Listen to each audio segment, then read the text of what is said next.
Welcome back, ladies and gentlemen. This is Maverick here, and today we're going to be watching another episode of Assassin's Pride, this time with episode 8. Now, I gotta be honest here, last episode, or the start of this current arc, did kind of grab my attention, right? I've been harping on this anime and roasting it for the past 7 or so episodes, and I mean, to be fair, there are still a lot of flaws with it, like, let's be honest here, right? Still, the story itself is kind of grabbing my attention, right? It's intriguing me, let's just say. Especially because it seems to more or less be focused on the past of Kufa and potentially Rosetti as well, right? I do enjoy it when we learn a little bit more about them. Like, I know Marita is the main girl and all, but still, I'm much more interested in the stories of the other girls. And considering Rosetti is really one of the first girls who came onto the scene, it's only fair that she gets her chance in the spotlight, right? And beyond that, I actually have this, theory in the back of my head where Kufa and Rosetti might actually be related with each other, or at least knew of each other since they were children, right? And I'm basing this on a flashback scene in the last episode. I really don't know who else those children could have been, except Rosetti and Kufa, right? So, is that true or not? Don't know. Let's go into the episode and find out. Alright, let's begin in 3, 2, 1, play. And oh yeah, last episode we left off where another girl was attacked, and of course Kufa's gonna take the blame because she's nowhere to be found. And this guy is bad news. I still believe that Marcus is bad news. Oh, they actually died this time. Yeah, this dude. I don't trust that dude one bit.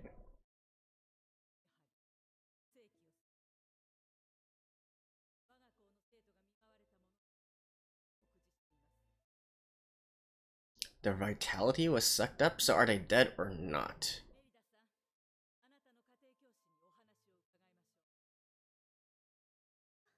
Yep. No, he's gonna be blamed. The Marquis is gonna be, we need to catch that man. Ah, there we go.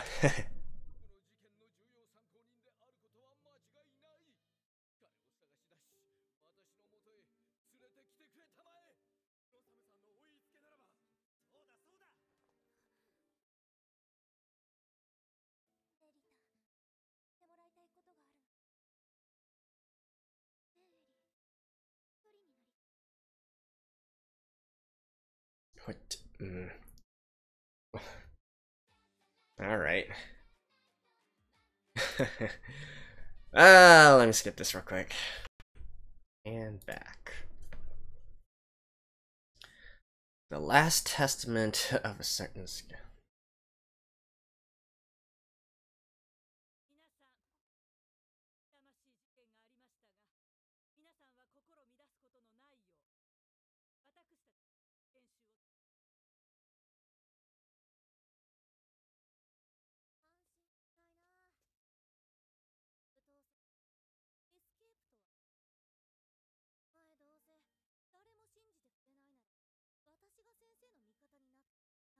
That's exactly what she's thinking.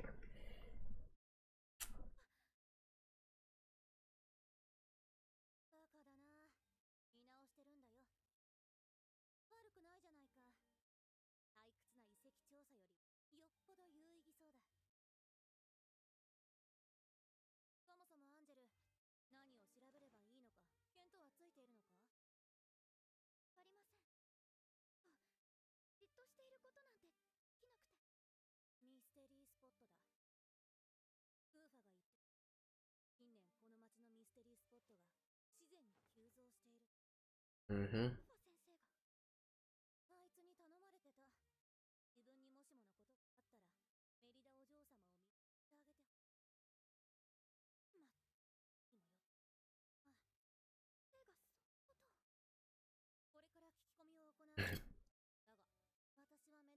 Turning into a student.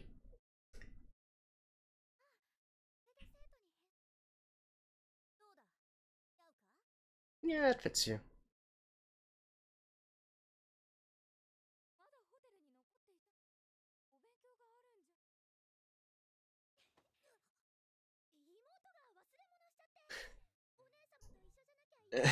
Really?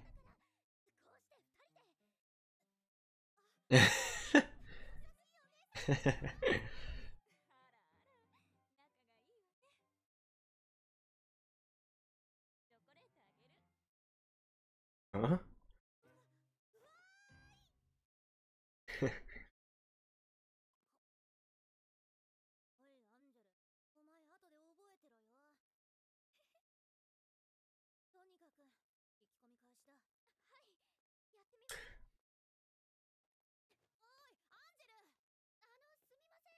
What?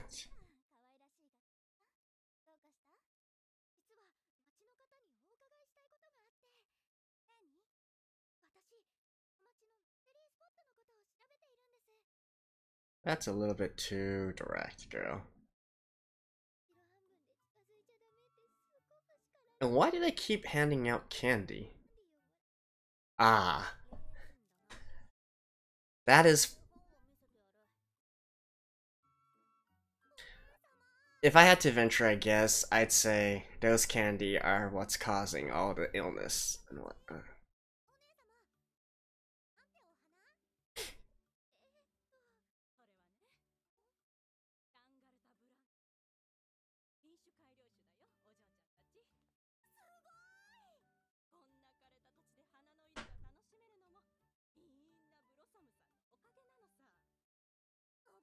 This Blossom guy is definitely bad news.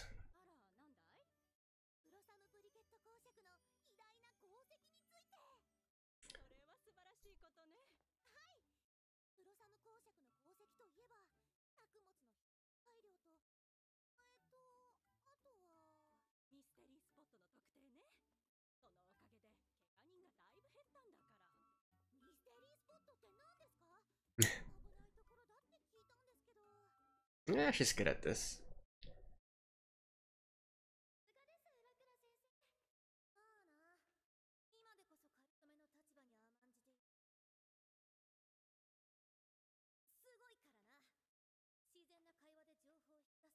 Well, she is the Joker after all. Being able to imitate any other class.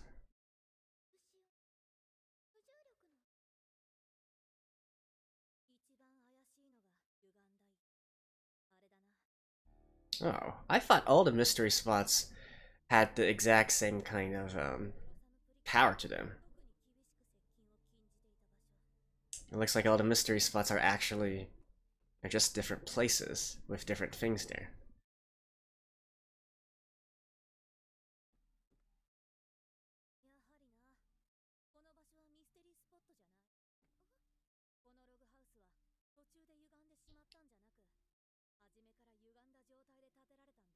Built that way from the start?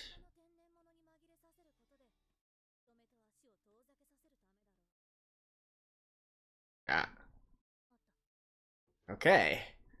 Let me guess. This is where Blossom is making his experiments and whatnot, doing his experiments.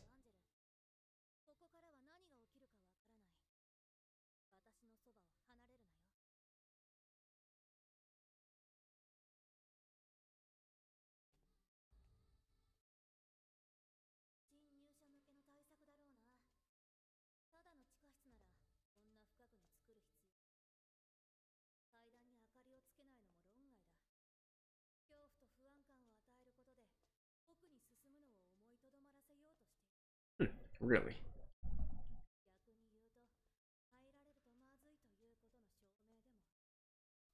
So it's all appearances, right?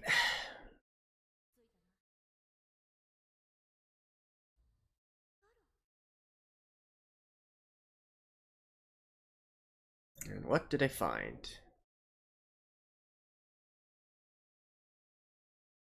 Potentially Kufa is here? Maybe?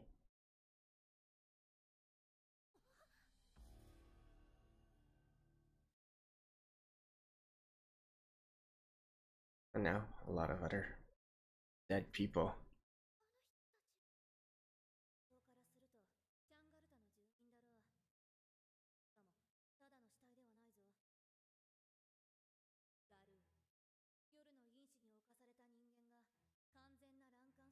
Night chain factor who won't able to. Okay, I get it now. So this Blossom dude is trying to turn them into lycanthropes.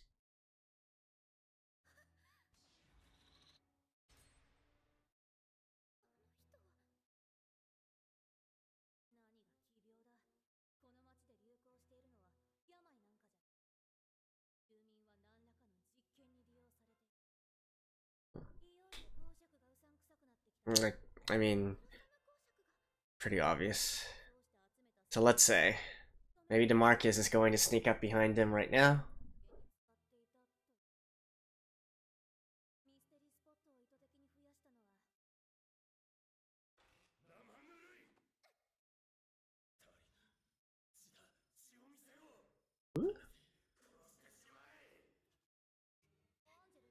Alright. No, it wasn't Blossom that came. Something else? Someone else?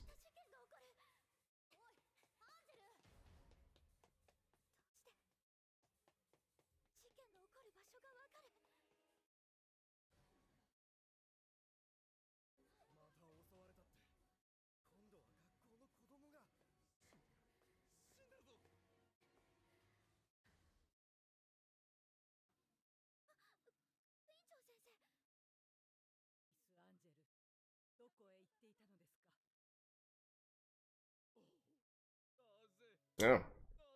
Rosetti and Ally.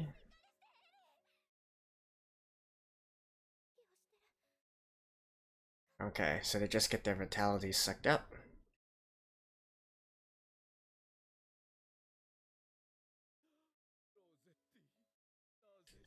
What?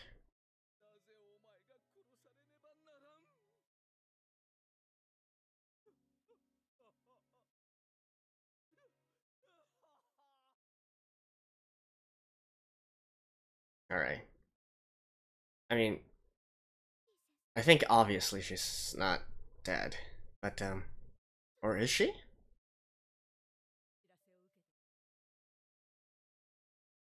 I mean, even if she was, she would be revived in some sort of...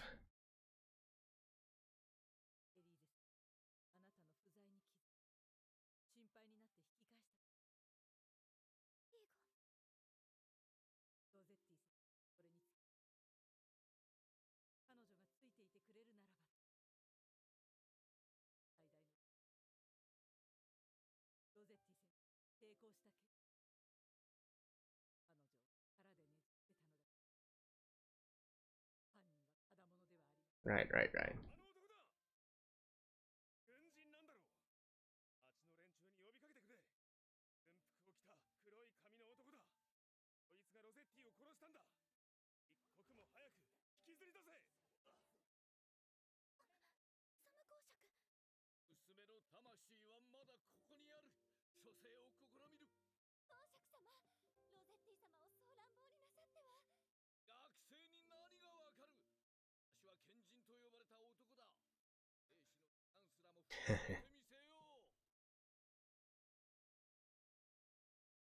No, but seriously, where is Kufa and what is he doing? I thought that he was doing his own investigations and whatnot, but... I mean, I guess he is?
Is she going to find out? Hmm? No? No? Alright.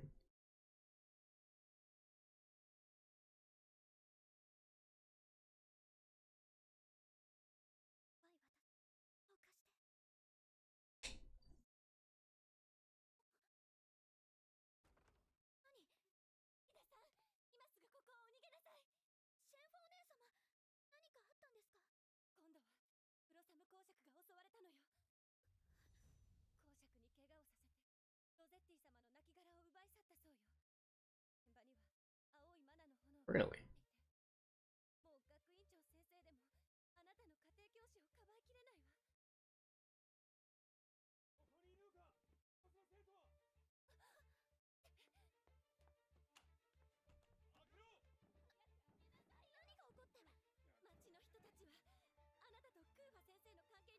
I mean, that's fairly obvious. Run!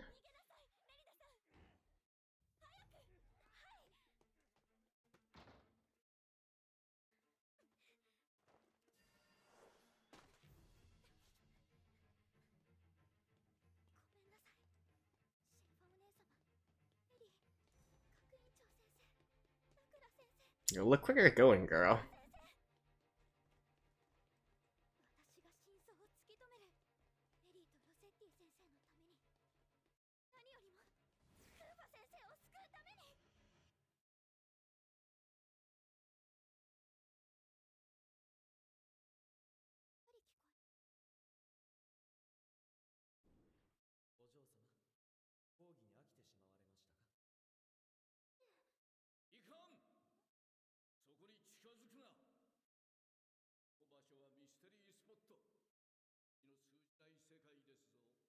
Hmm.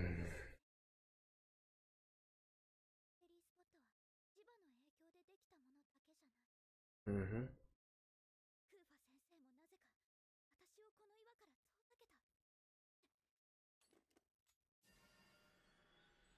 Brute force it? Alright.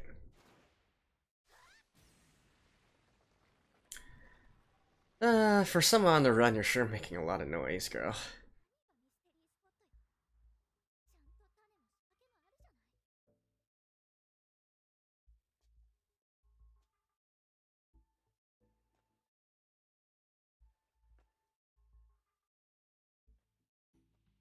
So what is she going to find here? Kufa? Oh, just corpses. Well, credit to her. She didn't shout or scream or anything.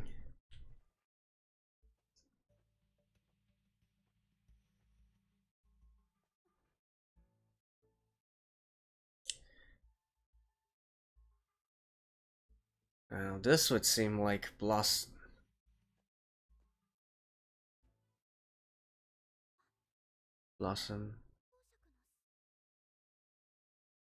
You might want to be careful. There's probably someone gonna come here as well.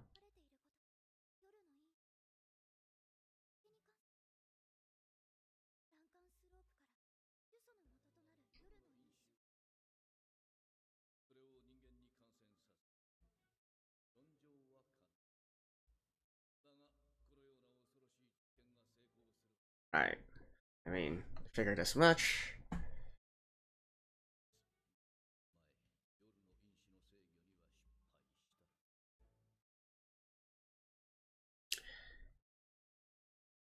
Yeah. And created this guy? And is that guy Kufa?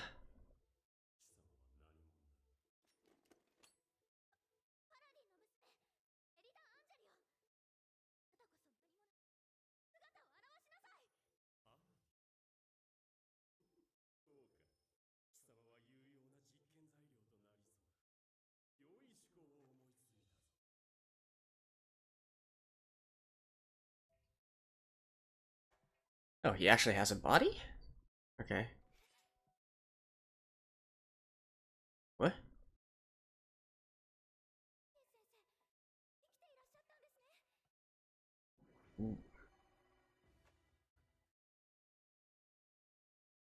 Okay, she's a vampire now.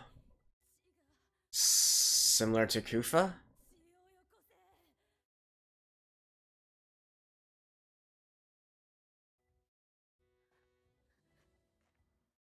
Wait, so she literally did die and turn into a vampire?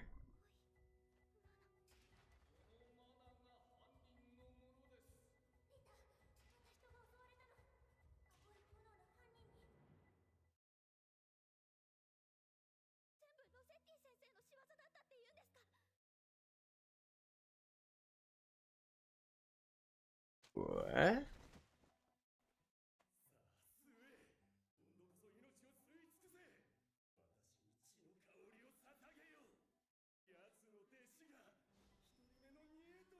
Okay, who is that dude? Ah, Kufa's here.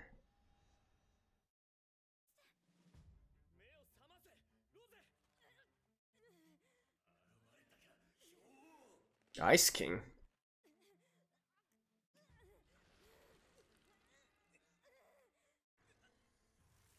Oh. He's turning into his vampire form.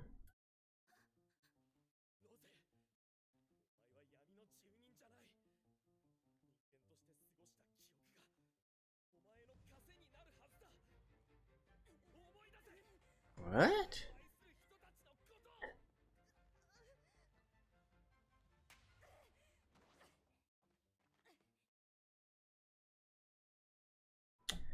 Well, Kufa has a lot of explaining to do.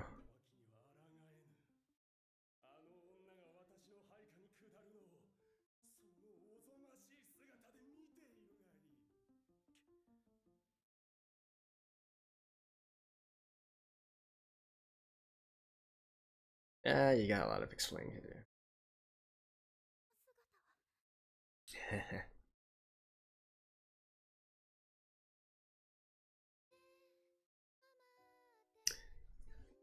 I'm gonna take a sneak peek at the cast list to see if there's actually someone else. Potentially there is? Like, I still have no idea who that dude who was talking was. I thought it was, like, Kufa in a sense, but apparently not.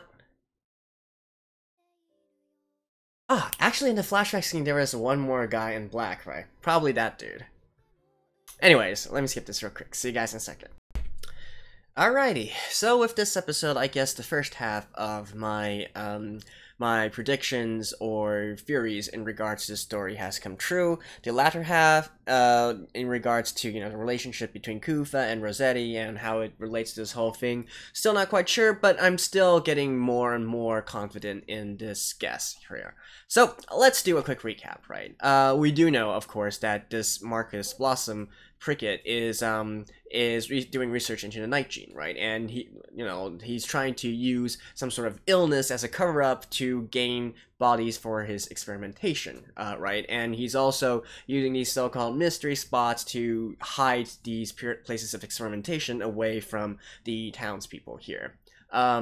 Now, I think he's perhaps obsessed with this because he has an interest in raising the dead. I'm thinking maybe he lost one of his loved ones or something, and he wants to bring them back. At least so far in this episode where we see his notes and journals, he does know what he's doing is a bad thing, but it seems that he's not really doing this just out of pure narcissism or something like that, but I do have a sneaking suspicion that he probably has something that he wants to achieve here. I mean, I don't know, maybe potentially he just wants to, as, he was saying in this episode here, he just wants to be renowned as this person who figured out life and death, but I don't know, I have a feeling, judging by his tone in the journals, that perhaps it goes a little bit further than that. And then, of course, 7 years ago, some experiment went wrong in regards with the night gene, and he created a vampire, right? I'm guessing that the vampire is the voice that we've been hearing throughout these episodes, the one that's controlling Rose right now. And I would venture a guess and say that that's probably also a vampire, is the one who infected Kufa and Rosetti and turned them into vampires as well.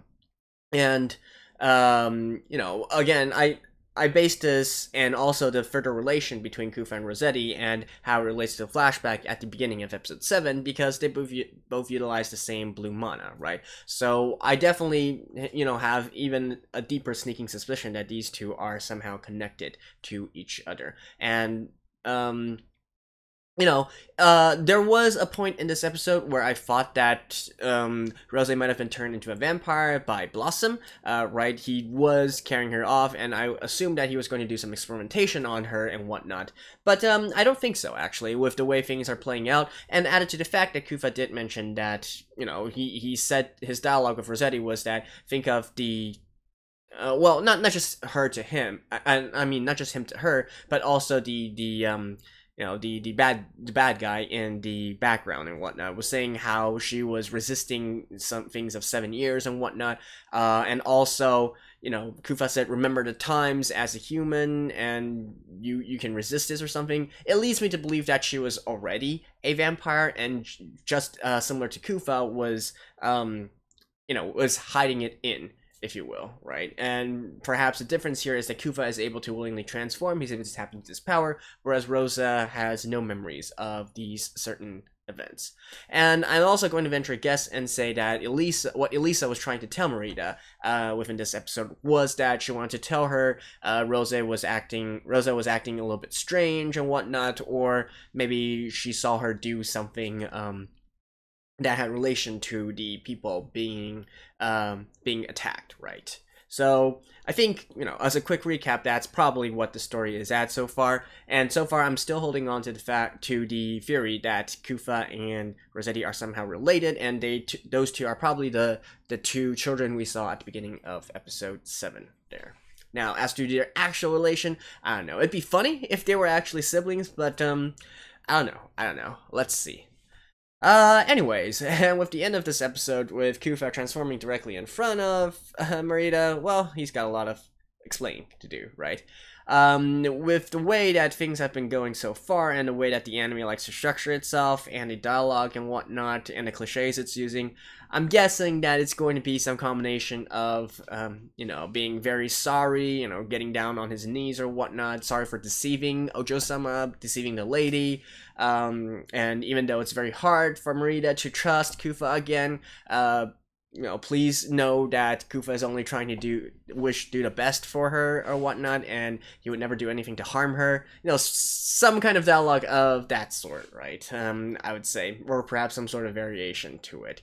And then, you know, in response, I would be venturing a guess and saying Merida would probably say something like she wants to become a strength that Kufa can rely on, so no more secrets, no more mysteries, let's go forward to the future together, fight enemies together, something of that sort, right? Maybe I'm a little bit too pessimistic here, but I feel like with the dialogue that we've seen so far, 8 episodes in and whatnot, there's a pretty good chance that this is the way that things are going to turn out, at least in that sort of direction. And so yeah, that's pretty much it for this episode, and well, it's a fast review, but I think we've covered all the important points, so let's just see how this turns out. I'm not quite sure if it's actually going to resolve itself in one more episode, actually. But considering that this only has 12 episodes, could it be that this arc is going to go all the way to the end? That would be kind of stretching it out, right? But, well, I guess it depends on how complicated they want to make the backstory. But anyways, hope you guys enjoyed this video. See you guys next week.